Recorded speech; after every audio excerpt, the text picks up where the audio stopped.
Ted Wyman here in Mont Tremblant, Quebec at the CFL meetings. I'm with Winnipeg Blue Bombers head coach Mike O'Shea. Mike, how are you doing today? Oh, fantastic, Ted.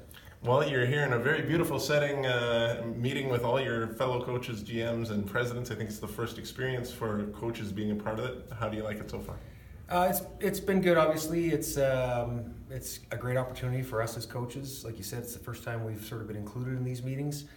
For us to come here and gather a ton of information, and you know, I think what's important for me, or one of the most important things, is to listen to Commissioner Ambrosi and hear his plan and his feel the passion he has when he talks about our league and where we're going. I guess the season didn't end the way you wanted it to in Calgary. You able to let that go a bit, or is it still sitting with you? Until you step back on the field, it really does stay with you. It's remarkable.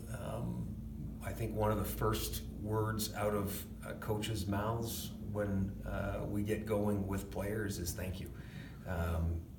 You want to thank them at the end of the season, but boy, when they show up and you get on the field again and you get to coach again and you get to sort of build back to what you're trying to get to, it really is different, and it does stick with you until that point when you get players in the building. Yeah, okay, that seems fair. Unusual off season in that the CBA collective bargaining agreement with the players and the coaches hasn't been negotiated yet. And I say coaches, of course, as the players and the owners, but it hasn't been negotiated yet, and there's questions about what's going to happen with free agency. We don't know if all players are going to sign. Is it unusual for you? Are you looking, wishing you knew more about what your roster was going to look like come May, that kind of situation?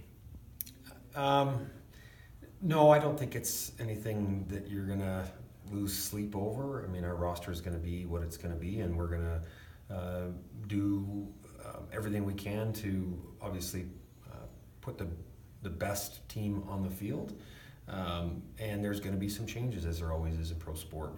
The timing of the CBA getting ratified, that may prove to be interesting down the road, but I don't know why we would think about that right now. I have a lot of faith in both parties, the CFLPA obviously, and the league who negotiate. I think they're going to negotiate in good faith, and they'll work hard to get a deal done. One of the things that I believe you're hearing about quite a bit here is the Commissioner Randy Ambrosi's vision for CFL 2.0, a more global look at the game, and you're going to experience that a little bit, test it out with this combine and draft in Mexico City this weekend. Tell us a bit about what you're expecting there. Well, I'm expecting to go down there and evaluate roughly 50 players who are extremely passionate and talented when it comes to the game of football, and we'll see where that puts us. I mean, one of the reasons why we're here is to hear more about Commissioner Ambrosi's vision on how to grow the game globally, and when it comes to growth, I believe everybody that's involved in the CFL has to be all in and do everything we can to help foster that growth. Mike O'Shea, head coach of the Winnipeg Blue Bombers. We are at the CFL meetings in Mont Tremblant, Quebec. I'm Ted Wyman.